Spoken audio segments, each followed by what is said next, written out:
You know what I'm saying? Bro, when you start music and other people will be inspired, this is one hard then because of they loved it and then they go motor mo ega be fit. Understand? But imagine now what I was saying about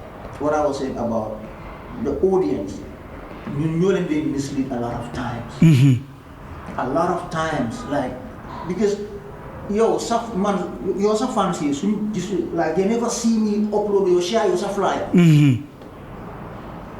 Yeah, I'm sure you're much more fancy. Yes, he's talking sense, man. Bro, like yo, yeah, I'm sure, boy, you're much more fancy. They never see your event on my flyer, on my timeline once.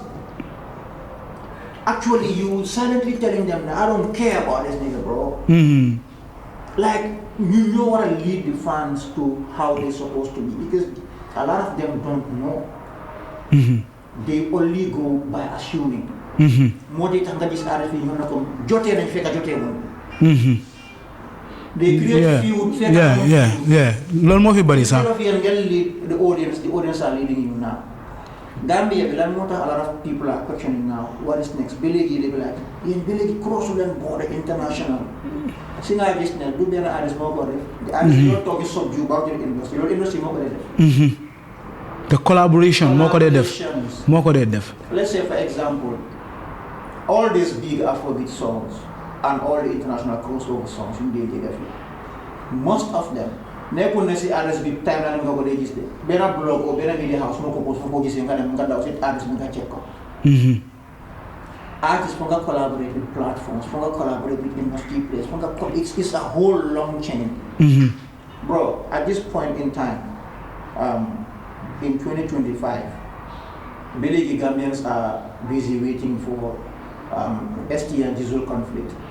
Like, for real, like, you know what I'm saying? Like, I'm telling you, we should graduate from. Artists can have their differences, that is inevitable.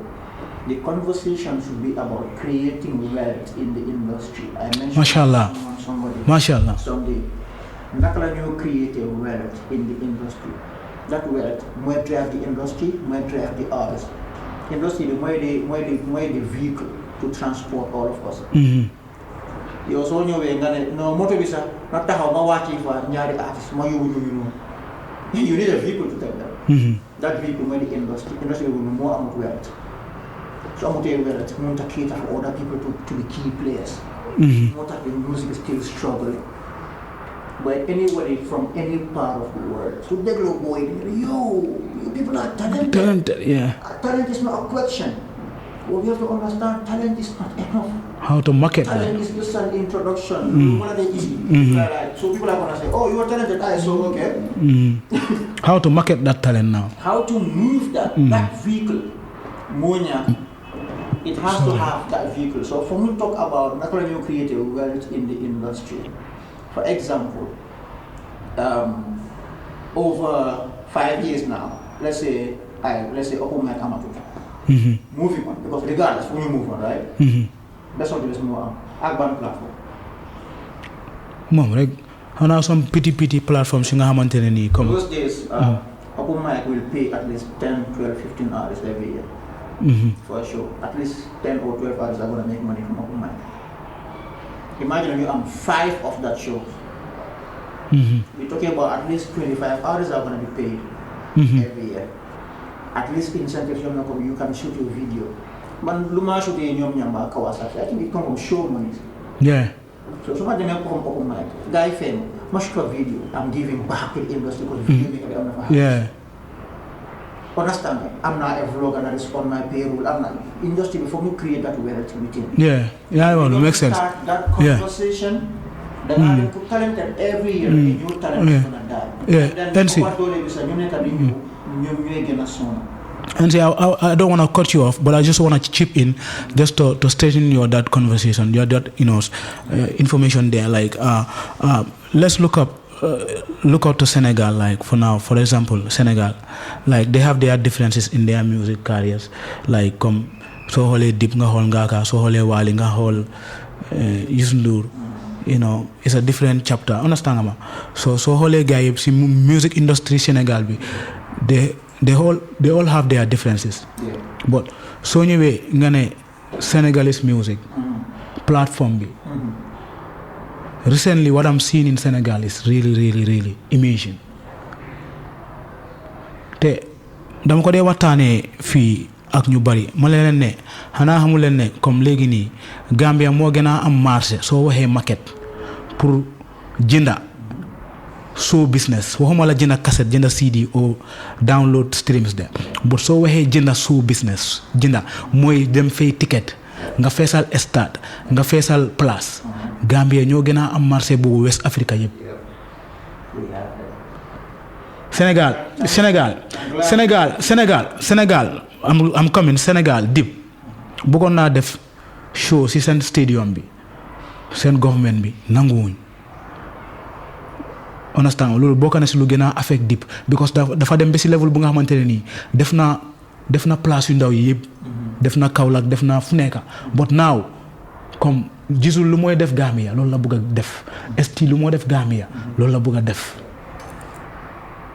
te mënu ko faa def ngaaka tamit is the same thing bëggoon naa dem stade gars yi teree ko understand nga ma but Gambia ñun ñu ngi am opportunities yooyu noonu understand nga ma ñu ngi am opportunities yooyu noonu despite all that fu ma bëgg a waxee mooy ne Sénégal seen body musical body bi Youssou Ndour bu mu doon dem last toyam bi dafa yóbbuwaale woon ngaaka ay dib timam bi dib mu yóbbaale dib as the best understand Wally Seck imaginal Siri Diop ak Wally Seck we are having a big clash, big difference. When Siri Diop booked for Bercy, Wally Seck was his first comme marketer, comme si kooku la njëkk a dem pour kooku sell soyam bi, and then Wally Seck was not that much comme feelul like ne kii fancy ñu ma takale ak saay ne comme moom ma daxawoy I have to no du ma nangu xam nga understand nga ne Wally Seck daf ko endorse 100%.